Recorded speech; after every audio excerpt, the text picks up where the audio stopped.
Gonna find my baby, gonna hold her tight, gonna grab some afternoon delight. Wake up in the morning when it's right, it's right. Huh? Cold dark night, wait. I'll stop there, but No, that's you said perfect. Thanks, Josh. Honestly, thanks. Anchorman was it. I couldn't, you No, can't it's get all it. good, man. Thank you. Remind me again where you are in the world. Yeah, I'm in Cincinnati, Ohio. Okay. All right. So you're not Yeah. too far from us. We're in Toronto, in the Toronto area. Okay. I want to thank you so much for jumping on board and just coming on the show. I've got a lot of interesting questions to ask you. I love what you built and what you're doing and the work that you're doing. So I'm excited about having this conversation. So really Well, I greatly appreciate the appreciate it. opportunity. Thanks, man. So obviously we're doing a Zoom call, and sometimes there's a little bit of a lag, and so I try to give as much space as possible for anybody who's speaking, so we just get all the information out there. But I just want to let everyone know we're talking to Josh Allen here. Josh Allen underscore builds on IG, and you can reach him at josh.a.allen513 at gmail.com. And you've been going full force on IG, I guess, for the last year or so. So I started back in 2020 Okay. during COVID. We were working on our house. We've been working on our mid-century modern since we moved here in 17, and didn't really have the opportunity to have people over because the whole world shut down. Yeah. And started sharing on Instagram, and all of a sudden we started building our shed, and it just took off. So I just kind of kept going from there. And I took a break honestly in 2021, which I shouldn't have, but I did, and then restarted back in 2022, and it's gone from zero to almost 90,000 followers in Yeah. that time. I love it. It's amazing. Let me do a quick shout out to the boys at Sustainment Construction, the tee that I'm wearing today. Thanks so much for the tee. And check out the TCL link tree for many great and exclusive offers from Black Ladder, Box Gobbler, Bunky Life, Zeps Gear, and Mud Mixer. And many more offers being added to the tree each week. And don't forget to check out our own TCL shop where you can get official TCL tees, hoodies, caps, espresso cups, and more. It's great being a TCL listener. Hey guys, the building show is coming up in Toronto, November 29th to December 1st. Do you want to go for free? Use the promo code TCL Expo and you'll get a free pass to go to the show. See you guys there. I'll be there. Find serious equipment and serious buyers at the National Heavy Equipment Show taking place April 11th and 12th at the International Centre. Be part of Canada's largest heavy equipment show with a massive display of equipment and services. Put yourself in front of thousands of professionals from the nation's biggest industries such as road building, infrastructure, landscaping, snow removal, and beyond. Bring along interactive demos or take part in the gravel pit, a whole building full of aggregate, crushing, and screening equipment. The National Heavy Equipment Show, April 11th and 12th. Contact a member of the show team today to reserve your spot. Find it on Facebook or online at the nhes.ca for details. And now it's back to you, Josh. I just want to, so starting about the shed, let's talk about the shed because I want to first ask you where are the ideas coming from? Honestly, it's my wife and I. We bought this house when we bought it. It was a rental here. It was the last rental on the street. Had dead mice on the floor. It was destroyed, but it was what we could afford at the time, and we just started going from there. And we just dream. We've been dreaming about what we want to do to this place. We've probably done too much, but the ideas come from her and I going through. We live our life outside, so we did the outside first, and then everything as far as the kitchen, the bedrooms, everything like that. It's just been her and I going through it and getting inspired from other things that we see online. Instagram has a lot to do with it. Yep. And it's just been, that's where it all pretty much comes from. Megan's got the eyes from a designer standpoint, and I am the hands that keep everything Just rolling. keep on doing it there. And then there's also exactly. A third person that gets involved every so often, no? Yeah, that's Dan. That's my father-in-law. Yeah. Man, yeah. He's amazing. So he's been doing high-end remodeling up in Toledo for almost probably 50 years. He's been doing it forever. His dad did that before then. So it's just been honestly that he's what got me really into it. I started out in marketing out of college, and then I started working with Dan, started working with my hands here at the house, took marketing for a home builder, then told them, hey, I really want to get in the day-to-day, went into operations management.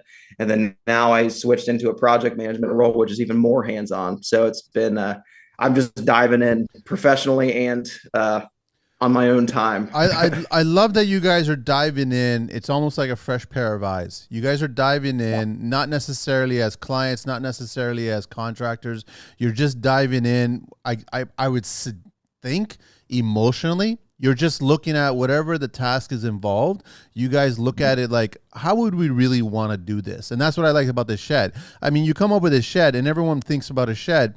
It's a box, but yours is not a box, and that's what I love. And I like little things, like little details, like your rafter tail sticking out. That made so much sense to me. You know what I Yeah. mean? Yeah. Excuse me. So I like those. I think that you're being driven by emotion instead of Oh yeah. what's normally what's done, what other clients or what other GCs or whatever everybody else is doing. You're actually trying to figure it out. Do you want to share what year's the house built? The house was built in 56. Okay, so it's got some. And when was the last time it was renovated, you think? It's been renovated. I have found some jewels in this house. No doubt, no People doubt. doing I stuff. know. Uh, and I mean, there's been a lot of things that we've had to correct. Having Dan there to help guide us through. In the beginning, I started with essentially zero experience, and I told myself, well, if I'm going to really grow into this professionally, I need to do this personally for a while and get that done on my end so that I can figure out the right way. And that's why I started my page, is because I watch guys like Matt Bangswood, Rising or Build, all these guys who are just absolute experts in what they do. But I always felt like, okay, I can understand this because I have a lot of really good resources that I can ask questions to if I have questions, but a lot of people don't have that. So where I thought I could make a path is trying to bridge that gap between professionals and DIYers. So that just kind of became my goal, because I can dumb it down to layman's terms, because that's what I needed. And now I'm kind of finding myself getting more and more into the professional realm of it. And I just still love when I sold a job at my new company here in Cincinnati on Friday, and I just feel like I can explain it to them a lot more, and I can put it in terms that they understand and provide comfort. So it's benefited me greatly. Does Dan get in on the building portion of it and start kind of giving you a little bit of a history lesson on some of the details? Oh, every time. He's Every old school, man. yeah, that's what I My figured. my favorite story that I tell all the time with Dan is we were putting in our microwave oven built-in unit, and it's just he and I, and that thing's at least like 400 pounds. And we're going up on Jenga blocks. We have 6x6 seaters under us, and we paused right before we're about to tilt it in there. And I looked at him, I was like, Dan, are we going to be able to do this? Do you think this is going to work? And he just looks at me dead face. He's like, Josh, what other choice do you have? Like just gonna let it sit here? You're just gonna stop now?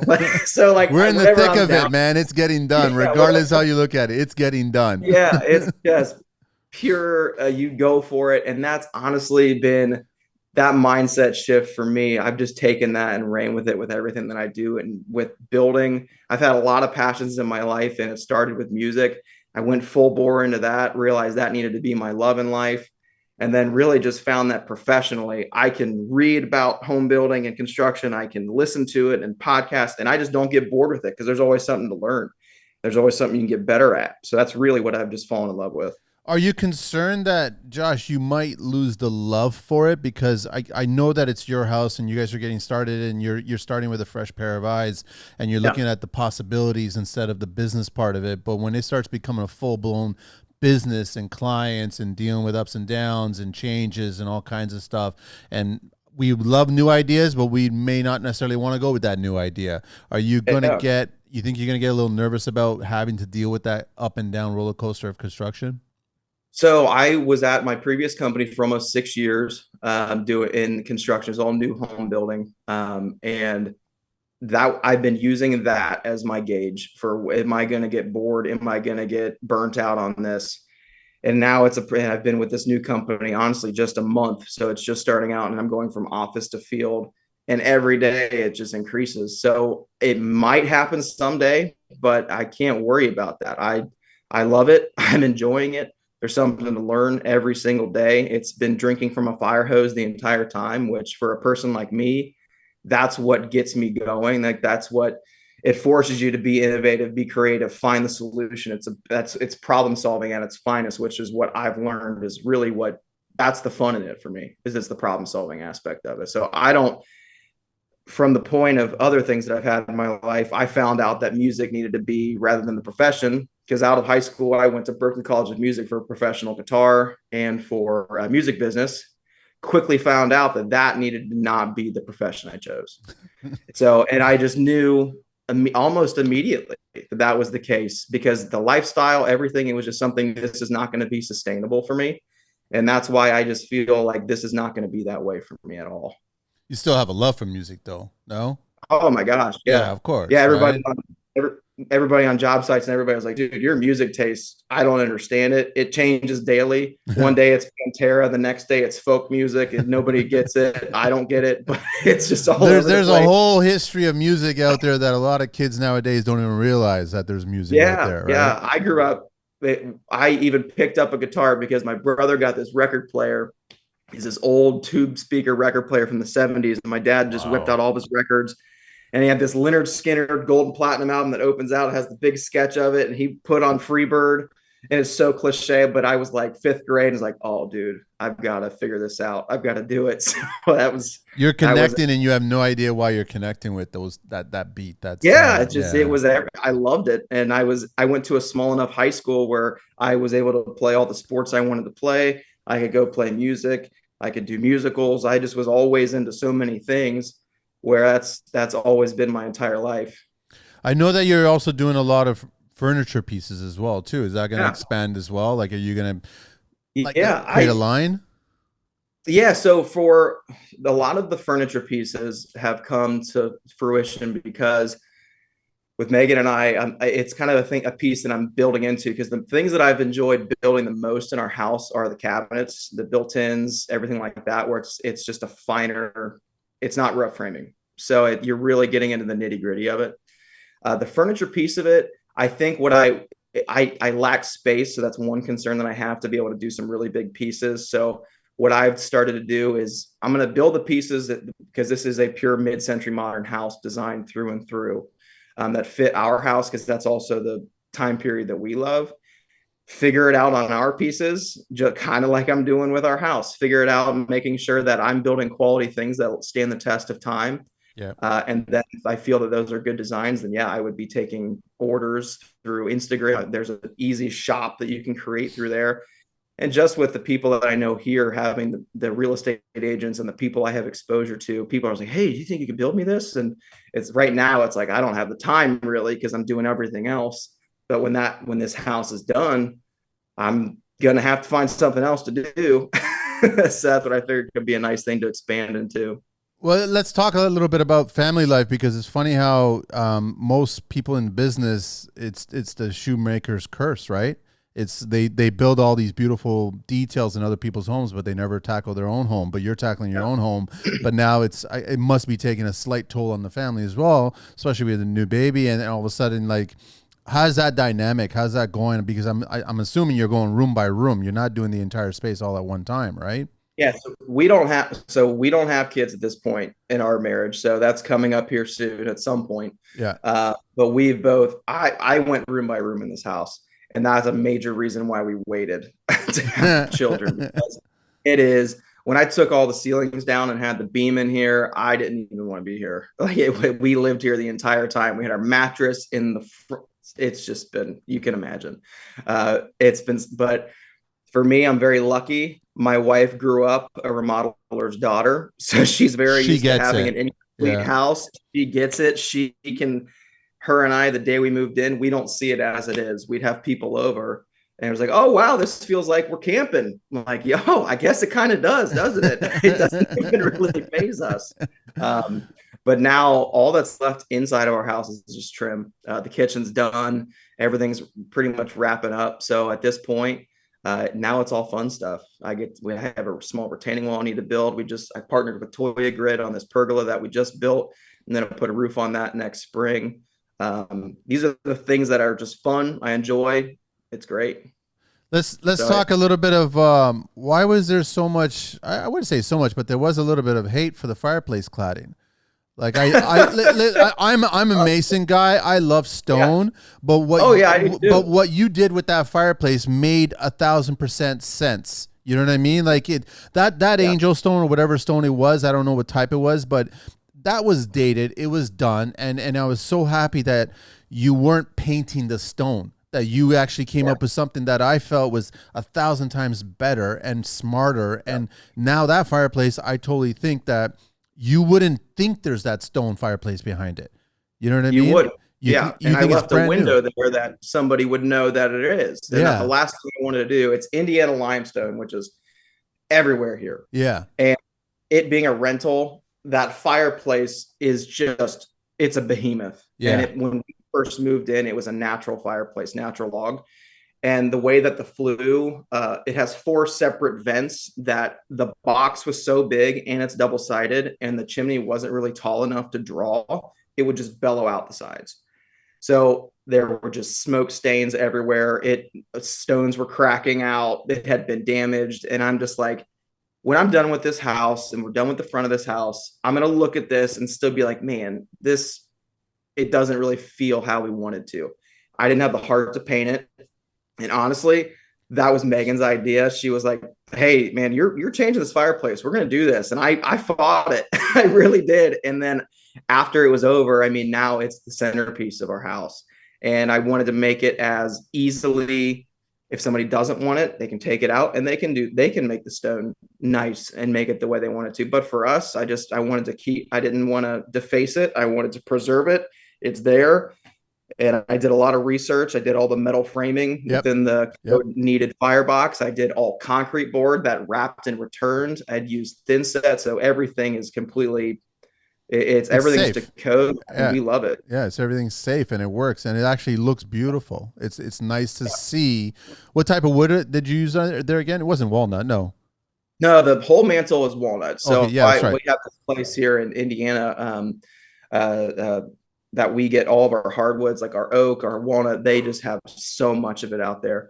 So I made that 2x4 ledger all the way around it, and I just made a wrapped miter, three-sided mantle out of walnut, and then used Rubio monocoat with my buddy Tyler. He turned me on to that. I had never used it before, and it totally changed everything I do. Fine woodworking, my goodness, that stuff is amazing. And you can come back in too. Whereas if you use like a poly, if you have issues there, you're sanding it, you're refinishing it, Yep. and it's just tough to redo that. So yeah, it's all walnut. I use drywall in the areas that were not within the firebox range, and then on all of the 1x2s, I just used 1x2 pine. It was the grade A, doesn't have any knots or anything in there, and just did those as battens going up it to create the slat wall. Have you cracked it on, haven't you already? It's cold enough to crack. Oh man, Yeah, of yeah, course. Yeah. yeah. We've had it on. I was nervous, like because it does, since it is such a big firebox. It switched over to gas Yeah. about probably 2 or 3 years ago. I was a little bit nervous of heat rolling up the sides and maybe making that miter joint expand a little bit. I've had it on full bore a couple nights. There's no heat that even Nothing. touches it. So Nothing. it's all going upward. So it's been great. So we love it. It has set off the house. Megan's putting decorations on it now. That's what we're excited about. Like we've been having an active construction site. We're like, we haven't even put a Christmas tree up in 3 years. What are we doing? So now it's the point where we can start living in our house. It's time to make it a home now. Start sharing it as parts, Yeah, little details as a home. That's what I mean. She can make a home at a campsite, man. Like that's one of her gifts. So it's been great. There's all kinds of like little things. I was impressed with your trivet. Like I just don't like. How did you come up with that? Like where did that kind of idea just sparked out of you? I didn't come up with that. So Okay. there is West Elm, and that's why I'm not selling them or anything. I just wanted to make it for myself. Yeah, West Elm has this walnut trivet. It's gorgeous. I don't know if I ever want to take the time to make those because they are tedious, and I know that I'm gonna go check out West Elm's, but I'm pretty sure that yours is better. Well, I appreciate that, man. But it's they're cool. I did it because I can't burn hardwoods. So I'm like, what am I going to do with all these little scraps? pieces? Because I had all these little pieces. Yeah. And so I'm like, I'm going to make more of these trivets. And the ones at West Elm were like $45 a trivet. And I have all this walnut sitting here. So I was like, well, let's make a Saturday of it. So I just started making those. And the first one took way longer than I needed to. But after Always that, I was able does. to Yeah. Yeah, Always does. Second one takes one more. half as long. Third one is probably a Yeah, quarter, and then all of a sudden you're into assembly line at that point. But exactly, yeah, I don't. Well, exactly. I don't know if they'll pick on you, but it's just it's a nice idea. Then it's just you're right. I don't like throwing out wood as well too. It's hard for me to just. You always want to save it, and then before you know it, you got a shed full of extra pieces that you might get to one day. Exactly, exactly. So that was just a good use to be able to have, and we just had it on our house, and we love it. I love all the little things like the condenser screen. I love that you're Yeah, looking at fences and you're not leaving it a certain color. You're painting it black. You're understanding like you're getting the sense of the environment, not so much as just the actual the scope of what you need to do. You're looking yep, at the environment. I've been telling people for years fences should be black. I just yeah. don't like if you want to make your backyard feel bigger, paint your fence Mhm. black, stain it black, make it Yep. black, treat it as a dark tone because you will not see the end of your property. You will actually just see a void and it'll feel Yep. larger. It's just like you're I love that you guys are tackling it that way by the environment and not by the scope.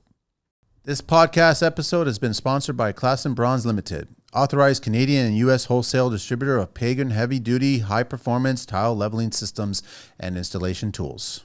Choosing to buy outstanding and beautiful tiles also requires buying an exceptional tile leveling system. For hassle-free installation and an exceptional leveled finish, choose Pagrin. Imitate it, never duplicate it. Available at Amazon, select ProSol stores, and purchased at www.tilelevelingsystems.shop. You can also find Pagrin on social at Tile Leveling Systems and their website, www.pagrin.com. Yeah, and that's probably a reason why it's taken so long because Megan and I, this is what we talk about. This is why we like it's why we're so close too, because the whole black fence, we trying to think where we found it. It's a Benjamin Moore oil stain. Yep. It's deep penetrating. The fence was in, so I power washed it and it totally brought it back to life. And we have the blessing of looking at everybody else's backyards past it. So we just did like a Kentucky horse fence back there. And it's just it's beautiful. That's why we spend all of our time back there. So, and I've been trying to, with the pergola that we have with Toya Grid, mixing cedar and black is just a classic look. I absolutely love it to be able to mix those two elements, and it fits the mid-century house really well too. How do you like the Toya grid? How do you like the Toya products? Oh my gosh, They're man! they're I great, huh? It's been a blessing. It's one of those things with my Instagram page. I've always wanted to toe the line. I was like, look, if I'm in a partner, it's going to be something that I've always wanted already, and it's going to be a product we've already been dreaming about doing, rather than just pushing content because then it loses its authenticity. So this Toya grid, we've been looking at this for 4 years, and honestly, Megan and I were like, I don't know if we're ever going to really get to it. It's a little expensive. It's not. So I reached out to them. It's like, hey, we've been wanting to do this for years now. Any interest in doing it? And there's like, yeah, we'll send you the entire kit. You just have the wood.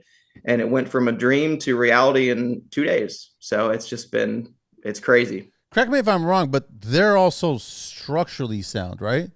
Like Yeah. they're Yeah. yeah. That thing is, it was, I used, so I went from going to use cedar. It was going to be like $4,000 for all the cedar. And then I found this wood at Menards that is it's called cedar tone, where it's treated wood, but it's toned with it's like a pressure treated stain treat, Okay. and it lightens up over 6 months. So it was a little swollen, so I had to route out some of it to be able to fit in there. But that structure, I mean, itself, you can go to one corner, it doesn't rack at all. And I'm going to throw a roof on it too, so that's even going to make it even more. It doesn't move. I absolutely love it. That stuff was so easy to use. Don't you get frustrated sometimes when you had these ideas like you just mentioned 4 years ago? I've had ideas for like over a decade, and I'm almost waiting for the companies or someone to come up with the product so then you can actually start implementing these ideas. But it's interesting how Toya came out on the market, and all of a sudden Simpson Strong Tie started creating their own line as well too. And now they're doing that torque kind of thing where it looks the same. It's still structural, but now everybody's asking for it. And I was like saying 5, 6 years ago, I was saying why can't these hangers or these connection points become this way? I don't understand why they can't be black. And I was powder coating, painting. I was doing little things because it made sense to go with the color cedar. And even when cedar ages and it goes that silver kind of patina, it's beautiful, and it even more beautiful with the black. That's what I love about it. Exactly. Yeah. And if it goes too far, you can always bring it back. Like Yeah, that's the other thing yeah. too. And then from Instagram, there's this guy I follow, Dayton Hardwood Flooring. Yeah. He's just all he does is hardwood floors, and he did his back deck, and he found this Novocoat USA stain, and it's a tung oil product, and I use that on our fence because every year I was putting a clear coat on that cedar, and it was turning on me. Use that. Oh my gosh, like it's just things like that where I've only found those things because of social media, and Ian's that's been so Ian's a fun. solid guy. He's got Yeah. it was a blast speaking with him and getting him on the show and just talking. He's a traditionalist. He's more like a lot of us, how we just look at how things were done and we're just slightly modifying them to update them. And I just wish that a lot of the companies would, I guess, shift gears and come along for the ride instead of trying to come up with, I guess, simpler products for our, like, a lack of a better word. I think that they should take more risks and try new ideas and Yeah. listen to a lot of what people are emotionally building. You know what I Yeah. mean? And then you would start to see a whole line. I can only imagine where Toyo's going to take their products next. What's going to Oh my happen for God. next year, right? I'm looking at their furniture, like their furniture kits. Because you go and you look at outdoor furniture, you go look at Polywood, you're spending 10 grand for a set. It's beautiful and it's gonna last you forever. But I'm not gonna do that. I mean, that's really like it's just crazy. So you can go buy their bracket kit. And again, you just provide the wood and you can buy the seat covers that match it. It's just stuff like that where it's not only does it look amazing, but it's making it accessible to people. Like that's the biggest thing where I feel like companies like that, like Toya Grid, they're bringing that down and giving people the ability, if they don't have the ability to go make it themselves without those brackets, now you can, because you're literally just buying wood at that point. It's pretty cool. Josh, I wanted to ask you, like, because I build the same way as you. Like, I started my career by basically tinkering around my own place and trying to figure out what Yeah. would work. So it was more of a function and passion driven idea where, let me try this. I was always fascinated by the space inside the wall. I was like, okay, Yeah. 2x4 wall, that's 3.5 inches. That's a world of space, in my opinion. Why can't I go into that wall? So you reframe it, you treat it like a door opening, a window opening, whatever, whether it's a load bearing wall or what have you. And I'm just trying to figure out, is like, what prevents clients from doing this? Is it just a fear of, like, we're not sure, so we don't even want to entertain it. We don't even want to have a conversation.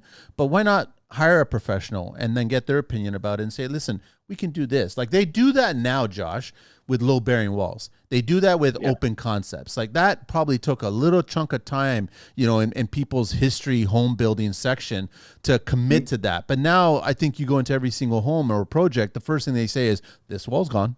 This wall's gone. This wall's gone. But it wasn't the day that it was like that. There was a lot of separation of rooms for a long period of time. And I wish that clients would take more risks.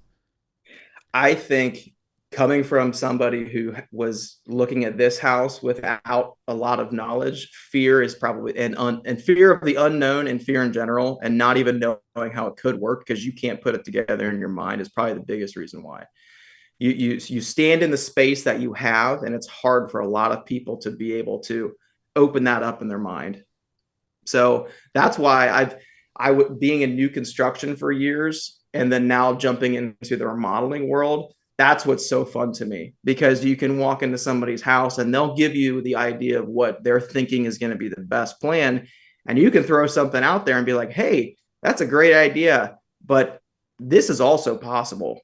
Like, if you wanted to do this, we could also, this doesn't need to be 2 separate bathrooms. This could be one really beautiful bathroom because all your kids are already moved out of this house, type of deal. So it's being able to go through that and provide some comfort. To me, that's another reason I love this, because I feel like I can have that conversation because I was there before completely. Yeah, I agree with you. I totally agree with you on that. And that's part of our job as being professionals in this industry, where we have to have that communication. As long as we express ourselves and we tell them that, listen, these are possibilities, but we understand that you might be reserved at that point. But getting into the business, if you're new, just understand that there will be a lot of setbacks in that way, where clients may not be on the same page as you. And then you might feel a little distraught by it. And then it's like, don't take it, because I guarantee you, if you keep pushing at it, you'll find a client eventually one day that will want to do it. Right. Exactly. Yeah, exactly. And that's when we were building new houses, you go into it and you have this beautiful open floor plan, and all of a sudden that client goes into selections, and it's like, I don't even like, it's your home, and that's just comes with the nature of this industry. It's not about you as the professional opinion really at all. This is this person's home. You can try to guide them, but really your goal, your job in that role is to be the driver on the tour, and we can make all the pit stops you want to take, but we're going to get to the project in the end, and that's why I'm here. One of my favorite architects of all time and designer is Frank Lloyd Wright, and Falling Water was a huge inspiration for me when I was Yeah. studying in high school. And I was just fascinated. The first thing I was fascinated about that particular structure was all the integration. It wasn't Mm-hmm. just a person designing a home and not only just designing a home over a riverbed. It was designing Yep. a home, but he was also designing the furnishings and the way things were all laid out and integrated in.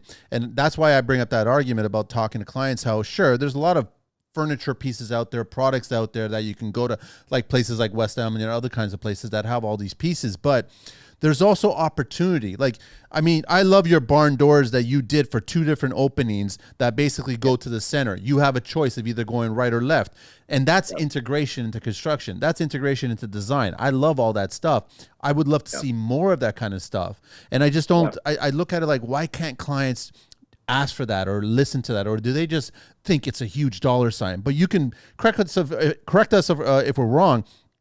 Was it extremely expensive to come up with that barn door idea and do that kind of opening instead of putting traditional two doors? No, It wasn't. that's That's what I so mean. funny. Yeah, literally, that shed. If I would have had somebody come out and build that for me, it would have been a fortune. And I was able to get everything. It was right before all of the wood spiked like crazy during COVID, and Yeah. I'm very blessed that I didn't do it later on in that period. But I mean, for us, Megan and I sat down and was like, "Hey, here's the door designs that I'm thinking about."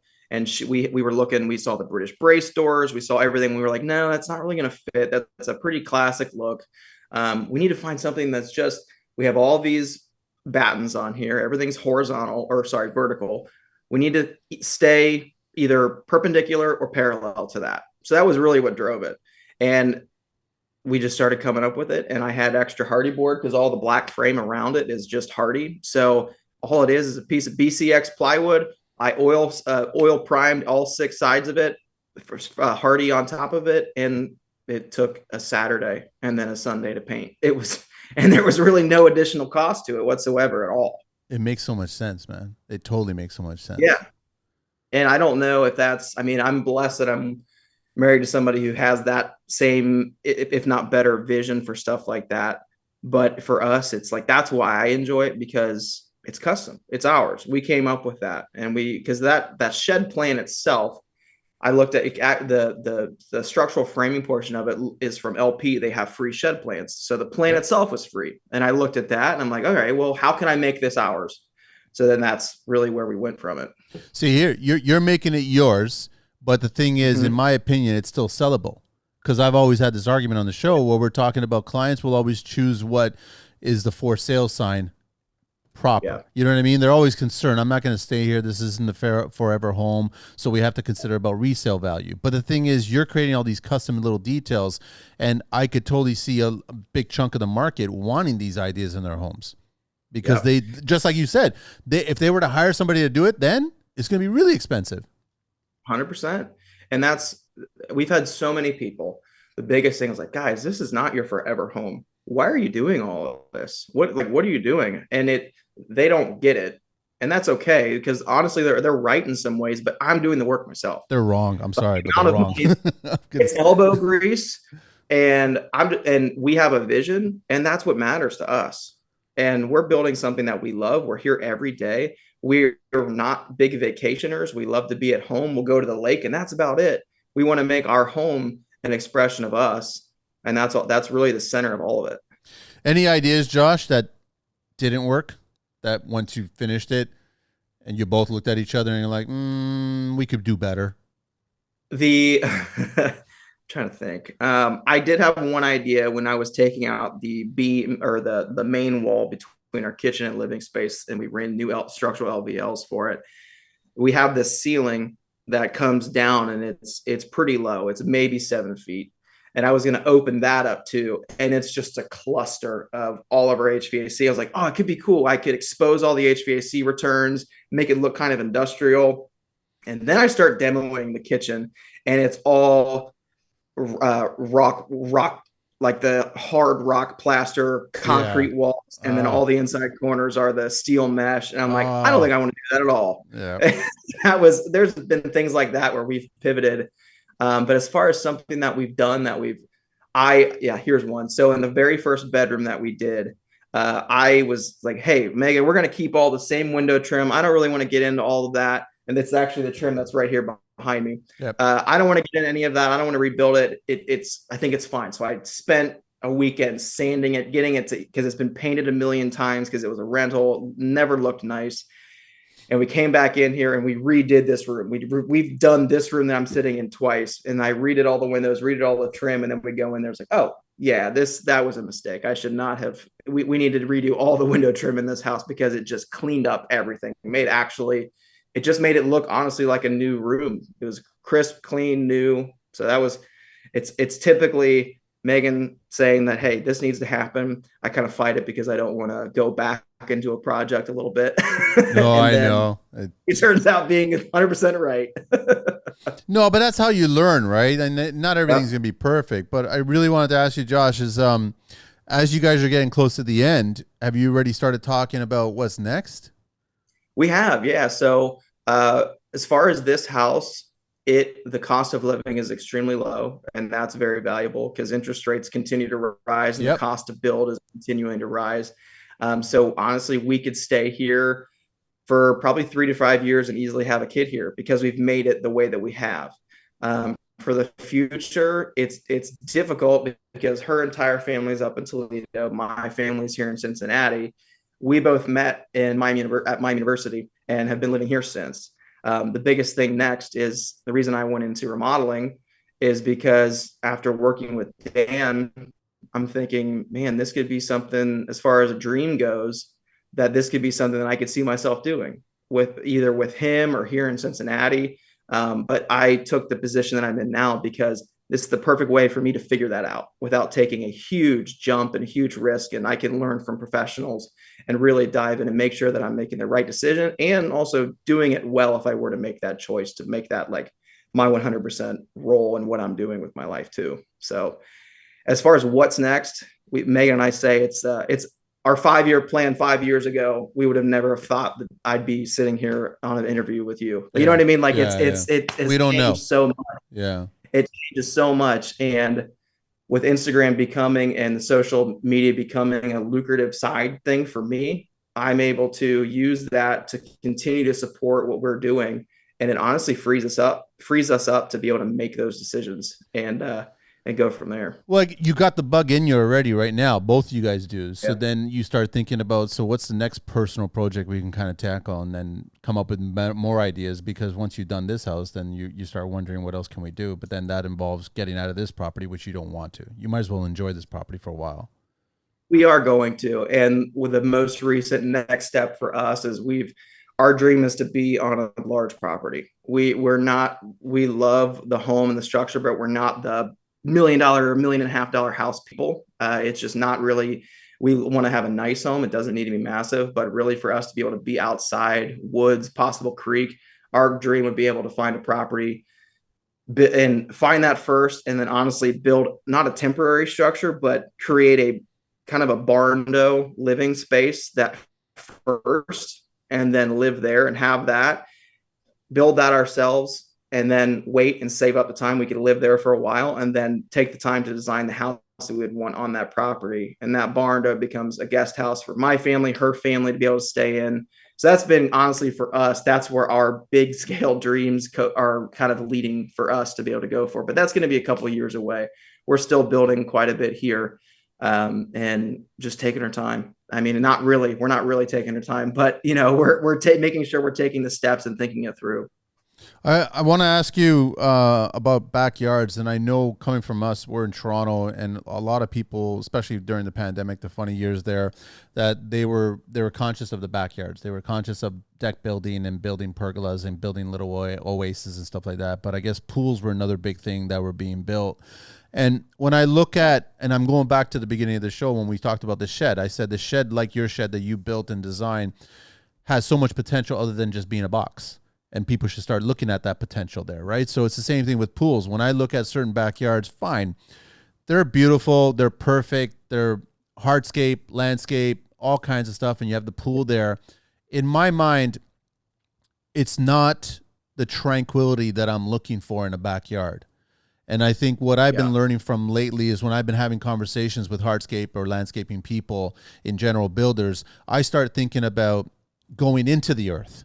I start looking at trying Yep. to figure out how can we dig down and have certain seating areas that are either made from wood or made from concrete, but integration into the ground.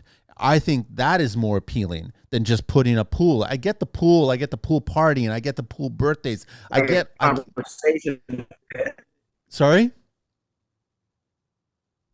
Sorry, I lost you there, Josh. What was that? Can you hear me? Yeah, I can hear you. Sorry, what was that? You said what? Kind of like a conversation pit in a Frank Lloyd Wright house, Basically. outside, Basically. outdoors. Yeah. Yeah. It's just like it's like, do you juggle that thing about, okay, do we put a hole in the ground that's full of water, or do we put a hole in the ground that's going to inspire us and keep us at Yeah. peace and kind of like I started thinking about why not dig that and build that. And there's a lot of interesting people on social media that are coming up with interesting ways that they're forming concrete and they're creating Yeah. little planters. They're making benches, and then also you could take certain wood, and as long as it's far enough away from Mother Earth, it will not rot. If you treat it a certain way, Yep. it will last a long time, and that is more appealing to sit down and enjoy a fall afternoon or a fall morning, have a Yeah. tea, have a coffee. Like that is, I think, like missed opportunities when you just say, "Give me the pool and give me the stone," and just everybody jumps in and that's it. And I'm like, great, but we're a seasonal place. So, I mean, you guys are the same boat too. Pools have to get closed eventually, right? I rather have the opportunity to use it for more times of the year where your clearness of mind, you know what I mean? Don't miss out on huge savings. Visit goiguide.com/shop and use promo code TCL podcast to get deep discounts on an iGuide system. Everyone loves swag and I love giving it away. So if you're listening and you're interested in learning more about iGuide, shoot me an email, rjohnston@planetar.com, or a message on LinkedIn, and I'll send you free swag just for saying hello. I've got free t-shirts and toques, and I can't wait to give them away. I've also got special offers for TCL listeners, so it's worth your time to reach out. Exactly. So No, it's I completely agree. yeah, it's just that's I would love to see more of those guys kind of coming up with those ideas. I've got my own thought processes as well, and then I've also had ideas where I'm tinkering around with sheds. How where are sheds always parked? They're always parked in the corner Yeah. somewhere, right? And then I always started Yeah. thinking about, well, why does the shed have to be a square box in a corner? A corner is the shape of an L. So I just started thinking there's other Yeah. shapes that you can use in that corner to create a shed, right? That's all I'm going to hint at, but that's how I'm looking at it. I'm looking at it completely different. I do want to talk about how the idea of the condenser fence, the privacy thing, which was brilliant Yeah. because as beautiful as any AC company can make their unit look, like it still looks like an AC unit. So it's like when I look at your condenser screen, I'm like, this is brilliant in my opinion. And you use cedar and then you stained it, or you painted, you stained it, right?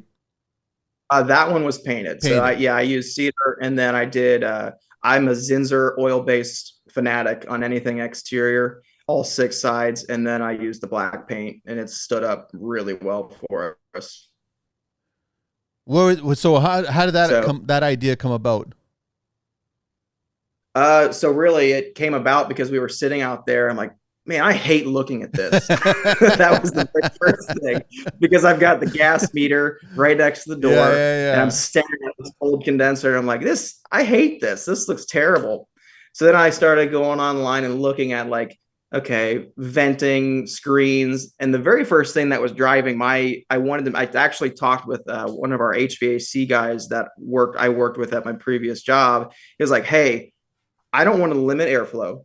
I don't, because you can choke out a condenser really quickly if you limit your airflow and if you put anything on above that fan, and it's going to burn out your unit. It's going to limit the life of it. So that was the first thing. And I was like, okay, well, knowing that's the case, how can I achieve maximum airflow? Because originally I was going to do boards, with a gap between them, Yeah. and that made me nervous. Yeah. So I took that and just louvered it and to open everything up, and then I just took my 1x6 cedar planks. I was like, well, if I open that up, what's my maximum width I can get so that it's still open as possible, but you can't see beyond it. Yeah. And that's really what drove it. So then I just started messing with it, created the first louver panel. Megan and I loved it, built it, and it's fully removable. You can lift it out of place if you ever need to service it. Like every year, whoever did I need to reroute the dryer vent, because the dryer vent's right by the condenser, and we have 2 Australian shepherds, so it just like blows that dog hair all the time. Sorry, Josh. It can clog it up. So okay, there it is. It's better now. Sorry, yeah, it was just getting all garbly there for a second. I was just trying to find maximum functionality, but also make it look as like it fits with our house. Sorry, Josh. There, we just lost you. Okay, hang on a sec. Let's see if we can get him back. There we go. Yeah, I can change locations if that's all right. Okay, yeah, I know it was just getting all garbly there for a second. Now it sounds a lot better.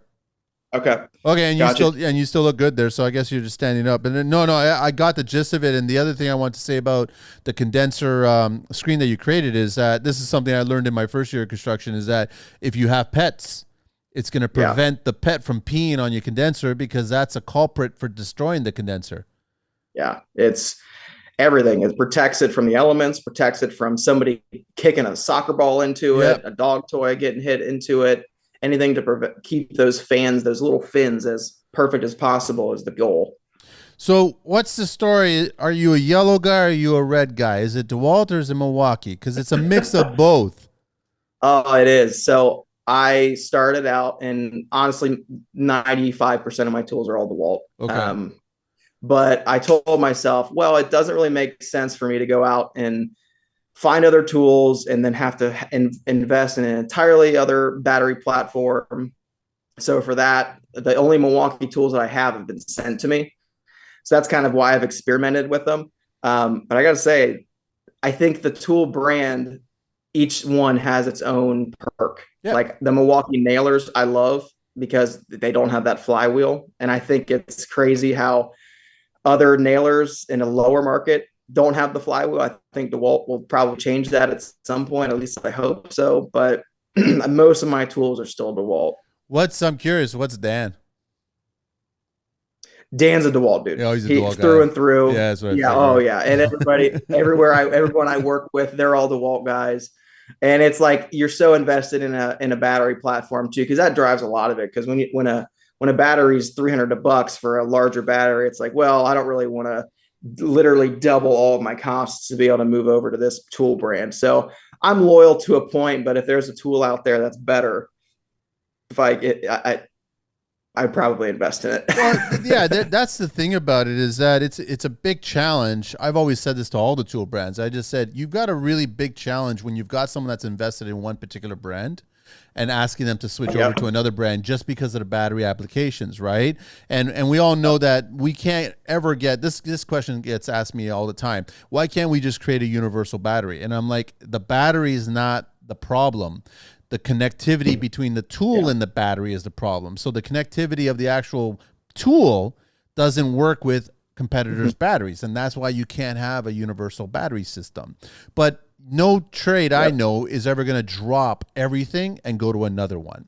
But they will do is they'll buy, like I own a Milwaukee stapler because I got tired of using a Stanley hand stapler. I started using their stapler. That was a hard pill to swallow because it was a $400 item and it was 12 volt and get the second battery so it lasts longer. But that tool is perfect for the purpose of that tool. Did I switch over to all Milwaukee? Hell no. Right. But I have those two batteries. I'm covered if I need it. When it comes to stapling day, I'm taken care of. It's all good. So I agree with you. It's the same way. It's like all trades have to look at it that way. They got to see what works. But I'm sure that yourself or even Dan, there's probably moments where you know that another brand's tool will do a much better job doing this instead of the one that you have because of loyalty to that brand. Right. So, yeah. And I think too, I think Milwaukee, like their plumbing trade tools are superior. Yes, 100%. Like you can tell that and even their electrician tools. Like, but Yes. DeWalt, from a carpentry standpoint, I just feel like they're solid. Like, there's not really something necessarily wrong with them, or they're just solid. And that's why I haven't felt like I need to stray away. If I need a specialty, like if I'm going to go out and buy a large impact,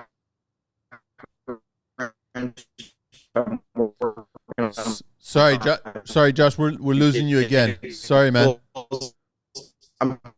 Uh, we're losing you again. It's just a signal, eh? Sorry, So that's where. Sorry, man, we're losing you. It's all garbly again. Yeah. It's all frozen. Let me get closer here. Oh, there we are. Give me Okay. 1 second. Now you're back. Okay. Yeah, I'm gonna get closer. Okay. Yeah, I'm gonna get closer to my router here. No problem. No problem. Can you hear me now? Yeah, totally. Yeah, it was just getting all garbly there. Sorry, you were just finishing up about the tool. Yeah, I just think that as far as tools go, like what I was saying with Milwaukee and for plumbers and electricians, it seems like they specialize a little bit more. But from a carpentry standpoint, I mean, DeWalt pretty much covers all the bases. Like you said, every tool brand has their deal, and it's just how it works. And then once you jump on board the system, I think that a lot of trades just they commit to it, but they kind of buy an offshoot, one or two here or there, but they'll never pull the trigger and completely switch. I haven't met a trade yet that has pulled the trigger and completely switched everything and sold it and moved on. It just doesn't. It's not reality at that point, right? But then again, it's also whatever tool brand that works for you, because you still have the actual work to do. Right. So it's just like I was joking the other day. I still have a lithium battery impact driver from Bosch. Right. I still have one. Why didn't you get rid of it? I was going, I don't know. I bought it my first year of construction. I'm like, it still works. It's not as fast. There's no way it's as fast. It takes longer to charge. But I guess it's just has some sentimental value attached to it. That's about it. But there's other tools that have just fallen apart and completely. And I'm like, okay, forget it. I'll never get one of those. That's it. So I wanted to ask you, what's your favorite wood to work with? My favorite what? Wood to work? Yeah. I love working with walnut. It's expensive. The source I have here, it's in Brookville, Indiana, Wilhelm Lumber. You can get a fantastic deal on it. And yeah, that place is like a honeypot. They service everything, because like I don't have a giant planer or a band or a drum sander. If I buy my wood there, I'll take it back and be able to. I used to make router sleds and try to flatten everything myself here. They'll do it for like $50. Wow. So and I can factor that in if I am going to build a piece for somebody else. Throw that in there to make sure I'm covering my costs. But man, they are just such a great partner to work with. They're selling slabs. Yeah, they sell everything. They actually, when I took the tour over at their mill, they have walnut, they have mahogany, all these crazy woods, but they have harp makers that go solely through them. There are like Luthers, there are people who are making wooden instruments where the wood has to be perfect to be able to do it. And they have everything. Slabs, you can buy just normal full-size lumber that you have to either plane down and get down to size, but they'll actually do all of that for you if you specify what you need. They'll get it. They'll even make slabs for you if you're doing a table or something, because I just don't have that space to do like a 8 foot by 4 foot glue up. I don't have the rig or the space to really make that successful. Yeah. Was it hard for you, Josh, to get into the whole building envelope side of the construction, where you had to start understanding, I guess, transitions and sealing and then terminations, all that kind of stuff? Or was that just a step-by-step and reaching out to certain people online and speaking to Dan and others to kind of get a better idea of it? Yeah, I mean, a lot of it. The funny thing is, I always just talk about building science. You go watch like Rising or Build, and you look at those monopoly framed houses, and then you go and look how people out west build houses. It changes so much by the region that you're in. It's to me, when I'm building anything as far as the envelope, I understood it pretty well, because when you're building something, it's like, all right, I got this 2x4, 3.5 inches. I got to account for the 1/2 inch drywall. I got to account for this. And honestly, the built-ins that I made it on my closets really honed that in, because I had to be perfect, because all those were inset drawers. Yeah. So really, it just came along with building a lot of those items in our house. And then plus being in the industry itself professionally, I learned a lot and had to learn it fast. Well, all it is just basically writing. I mean, when I got started, I wasn't afraid to ask questions. Oh It's yeah, you just got to put be a sponge. yeah, put yourself in a situation where there are other people that are smarter than you and just ask a question. Can I pick your brain? You seem like you're an HVAC guy, you're a plumber, you're an electrician, whatever. Can I pick your brain? Can I do this? What's the story? And you'll pick it up really quick, right? I And was working with a plumber last week, and what I love is I love working with older guys at probably 50s or 60s, and they probably don't get a lot of young guys asking questions. And you can tell when you're asking questions, they start to light up a little bit, and they will take the time to explain it. yeah. And that's just gold. Like that is one of my favorite things. I had one of the best mornings I've had in a long time because I was just working with him, and it was so fun. And he shared everything he had to know with me on that subject, and that's why I'm so like with Dan. It's the same way because you can read, you can go on podcasts, and really, I'm more of a tangible learner. Yeah. So me getting my hands on everything and actually doing it myself and seeing it happen in front of my eyes. I mean, man, it has helped so much. You're 100% right on that. And they love sharing that knowledge because they want to give it to somebody else. And the best part is Yep. they'll always end it or even midway through the conversation, they'll be like, here, take my number. Text me anytime you Yeah. got a question. Just send me a Yeah. picture. You get stuck, just send it to me. I'll call you back. I'll talk to you, right? 100%. Then you It's know they're a good been, guy. and honestly, I think a lot of, because I'm only 30, I think a lot of people, especially young people, get embarrassed to ask questions Yeah. because it's like, oh man, I should know this. And then they'll go and try it and they'll get it wrong when you could have just asked a question. And that's the biggest thing I think for anyone. Honestly, age doesn't even matter. If you don't necessarily know, having people around you and resources to ask a question, it's never a stupid question because you yourself, you're in pursuit of what is the right answer. Yeah. That's a wonderful quest. If you don't ask the question, to me, that's a disservice to everything that you're doing. So, and if you find somebody who I don't have time to explain it to you, that's all right too. Like I've had that happen to me too, because they're in the thick of it. But still, that to me, just being the question asker has helped my knowledge grow exponentially. If I wouldn't know probably half of what I do if I wasn't just probably annoyingly asking questions the entire time we're doing stuff. But they're not annoying questions because you're just trying to better things. And then also those questions are going to lead you down a path of better ideas, Exactly. more interesting ideas, things that people may not have already thought of, right? Have you guys posted your stuff, shared your stuff on Pinterest yet or no? Or like for our house, Yeah, for your stuff. I haven't really been on Pinterest at all. I've really stayed into Instagram. I know, like Megan and I've had this conversation.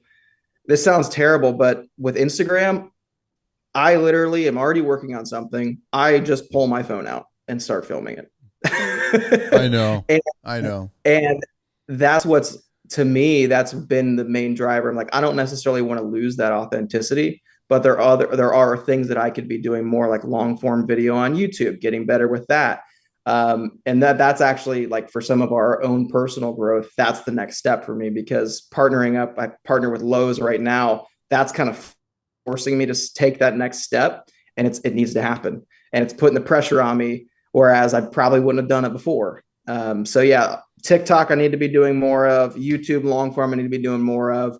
I haven't really put anything on Pinterest, but I just all of it figured out. maybe Megan would probably post some stuff on Pinterest and then people would be copying those ideas. That's what I just assume.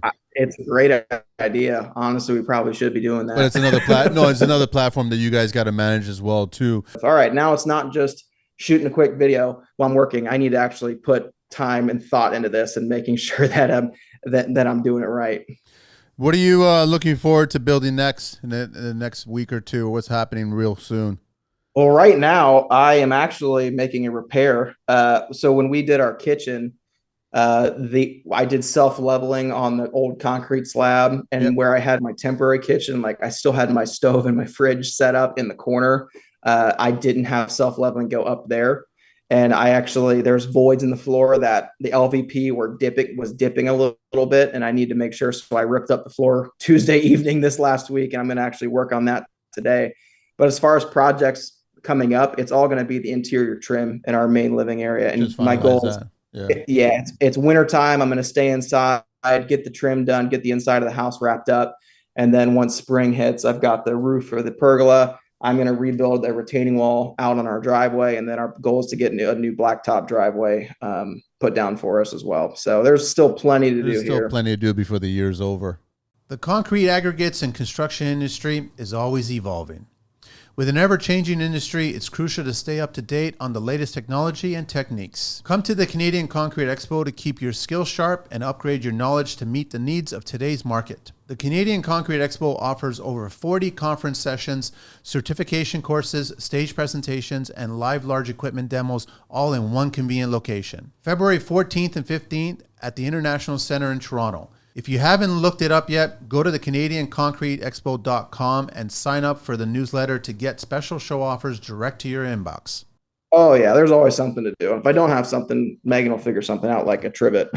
So yeah, you can never have enough trivets. But looking back, Josh, if you know what you know today and had a chance to start it all over again, would you still go down the same path, or would you veer off? 100%. Yeah, no ifs, ands, or buts on how much sweat equity, how much work, how much headache, like none of that.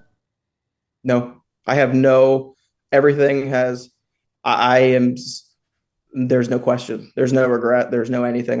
There's been times where it's hard and it's been challenging, but honestly, if you're not pushing and you're not challenging yourself, what's the point? We're naturally pushers as far as what we're going to do. And this house has challenged us in a lot of ways, but we've come out of it, and we really grinded it out in our 20s, and we're hitting 30 now, and we're seeing the fruits of some of that start to come.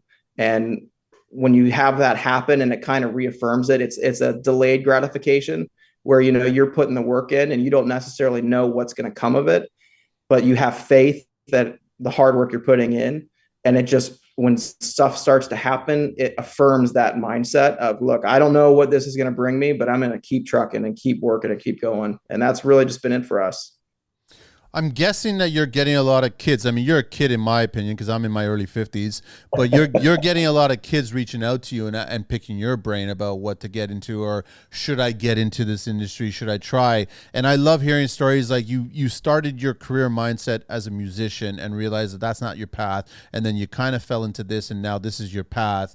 And I mean, we really don't know what our path is just yet, but what would you share with anybody, whether young or old, that wants to get into construction? I would say that since mine changed so much, because I started out with music and then I went into marketing, there was a time where I thought I was going to be a geology teacher. I had literally no idea what I was wanting to do.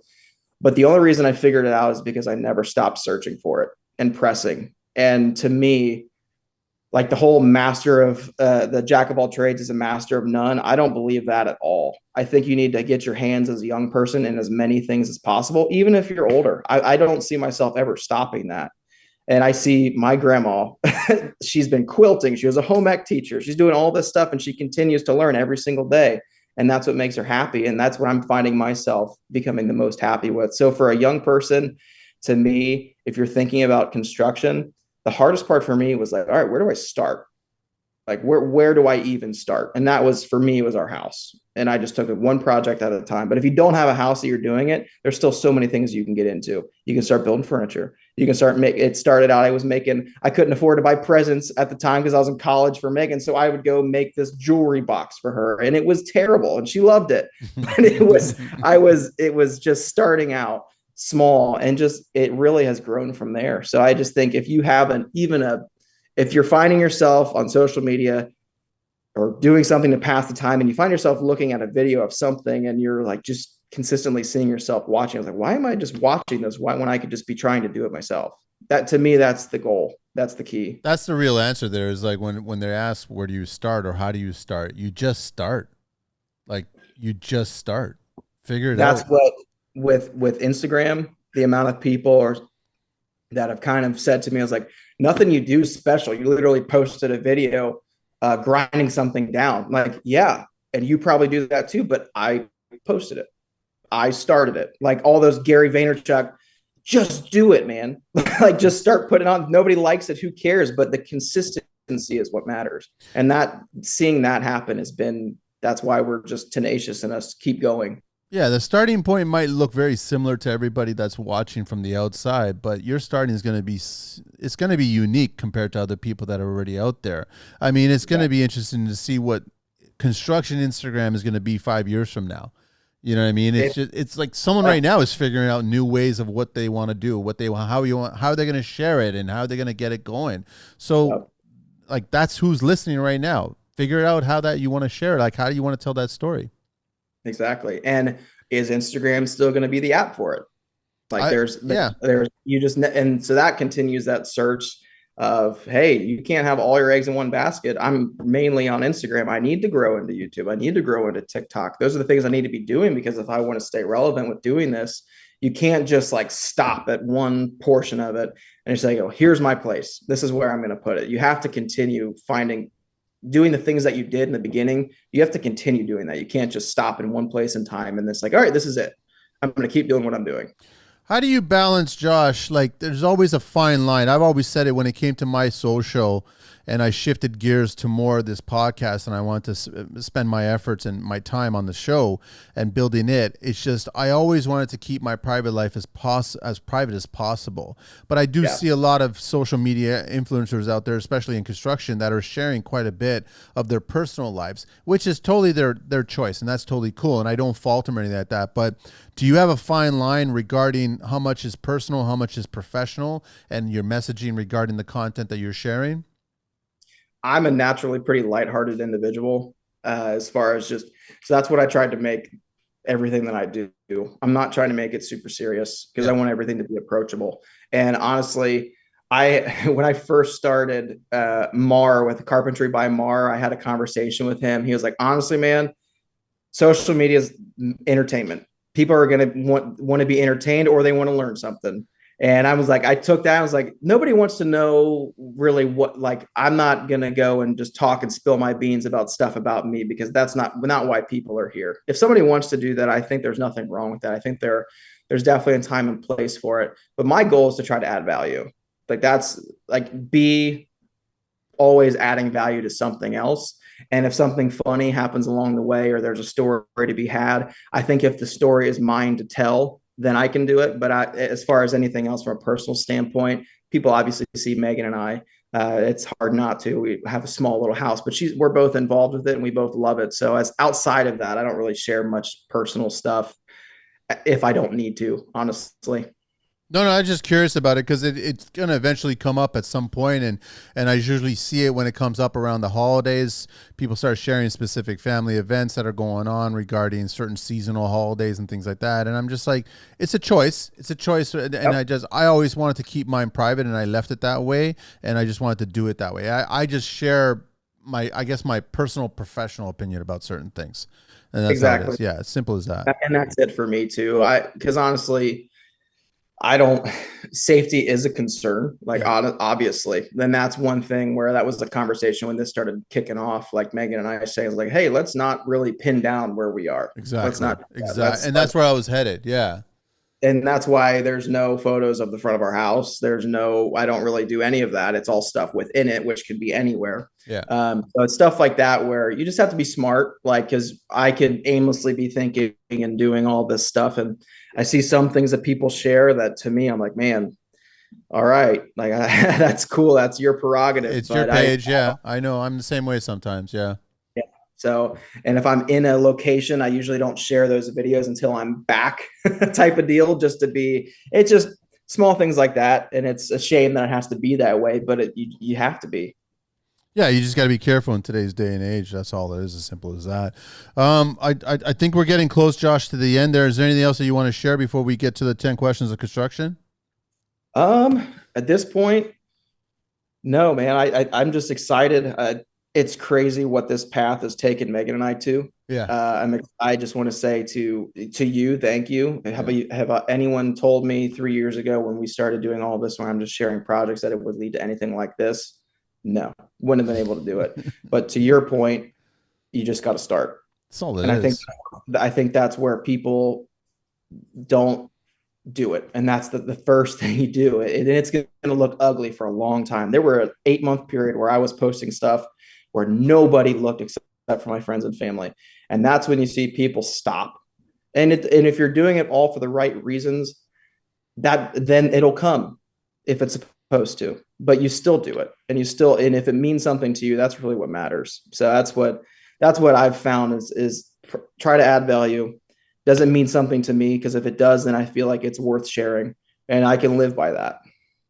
I've always said, don't do it for the fame, right? Yeah. Do it because there is some kid out there, somebody that's paying attention, that's quiet, that's nervous about reaching out because they don't feel confident yet.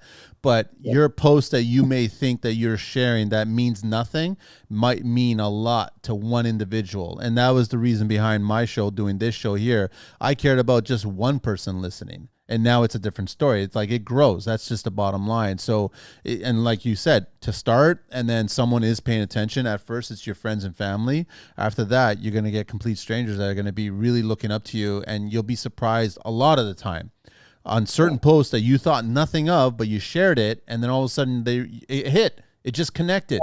It connected with someone or a lot of people, and it taught them something really valuable. There could be underlining messages in that post, not necessarily just direct taught about woodworking or something. It could have been something else. It could have been the way you expressed the word, the way you expressed yourself, and it just taught that person something about being a different person. That's all it is.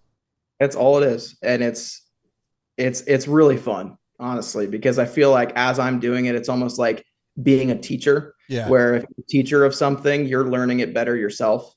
So that my whole family's teachers. So that's just like a naturally satisfying thing for me to do. Well, Josh, you and Megan and Dan, you guys are killing it. You guys are doing an amazing job. The house, everything that I've seen looks amazing. Everything that we've discussed on this show, anybody that's listening, please, by all means, go to his page. It's Josh Allen _builds, and you'll see everything that we talked about, and you'll get it. And I encourage you to zoom in, because he ain't BSing any of it, right? So it's like, I totally encourage you to zoom in on that picture. And if there is a fault, there was a fault for a reason. It's as simple as that. But it's very authentic. That's what I like about it. In a day and age of social media filtering, it's very authentic. You know what I'm saying? So a lot of respect for you and for what you guys are doing, the work you're doing. And I love it. I totally love it. I appreciate that, man. That's what we're trying to do. Just show the good, bad, and the ugly. That's it, because there's all three in every situation. There's always a plan B, C, D, E, and F. Yeah, planning never works. I love it. Let me do the 10 questions here. You ready for this? Sure, let's go for it. What everyday sound brings you joy? There's honestly, my wife's voice. It's everything in my life. I love it. That's just the number one for me. Nice. What's your favorite beverage? Depends on time of day, but I would say coffee. Coffee all day. I could drink it. It's my comfort. It doesn't even do anything for me anymore. It's like drinking hot chocolate. It just tastes good. It's like breathing nowadays. That's all it is. We have to do it. We have to consume it. What's your least favorite tool? When I was talking through this, Megan said, "Oh, it's a vacuum cleaner." I was like, "Yeah, you're right." Yeah. What turns you on creatively? Pressure. I think that because I think when the timelines are tight and you don't know if there's a way out, you got to find a way to do it, and the only way to do that is be creative. So sometimes I'll create artificial pressure on myself just to get me going a little bit. So I would say that's probably the best thing for me. What word or concept do you find overused these days? I think for a lot of young people, the YOLO movement, you only live once. Yeah. I think it's okay, but I think it's a really dangerous way to live your life, because you can quickly just start seeking immediate things and like buy this next thing, you're going to be happy. That, like what I was talking earlier with delayed gratification, I think that's really where the happiness, if you go searching for happiness, you're not going to find it. You find happiness in the day-to-day things and the method to get there. That's how you find happiness. Totally agree. What's your favorite curse word? Man, is it okay to say it on here? It's totally okay. Totally okay to say it. The good old Samuel L. Jackson motherfucker. That's classic. You can use it as an adjective, a noun, a verb. It's a wide range for me. What's your favorite vehicle in the entire world? Vehicle. It's funny because I literally just sold my truck yesterday to get an SUV, and they don't really do it for me anymore. I thought that it was going to be the big lifted truck that I wanted to do, but honestly, I'd be more interested in a boat. So I would love to have a Malibu, a surf boat someday, get out on the water. We get out on an old 94. It looks like a Vice City boat. It's all white, Nice. turquoise, and pink. So I would say a Malibu 23 LSV or a 25 would be the best, what I would want to dream of. I love it. What do you miss from your childhood? I'd say playing football. I really miss. You just don't get that environment as an adult. And then probably playing music with my friends. I mean, we would leave school, go at 3 p.m. and go play music till dinner time. So it was just fun stuff like that. Well, you do get it as an adult playing football. It's just you don't get back up as quickly.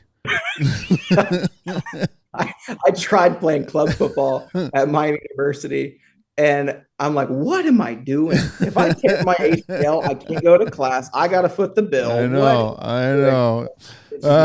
If you could master a skill outside of your own expertise right now, what would it be? I would say something along the lines of physics. Like Physics. I get stuck watching like Neil deGrasse Tyson videos, everything like that about the universe, science. I'm not smart enough and I have a squirrel brain to be able to just really hone in and do that. But man, to be an expert in physics and science would be awesome. Interesting conversation. Last question. If heaven exists, what would you like to hear God say when you arrive at those pearly gates? Well, that was a hell of a ride, wasn't it? So, man. Josh, absolute pleasure having you on the show. Thank you so much, man. Really appreciate it. Thank you for having me on it. It's a blessing. Thank you so much. Everyone, check him out, Josh Allen. Josh Allen _builds on IG. And then his email is josh.a.allen513@gmail.com. Keep up the amazing work. I really appreciate it, man. Thank you so much. Appreciate Thanks it. so much. Don't go anywhere just yet. Angelina, we are out of here.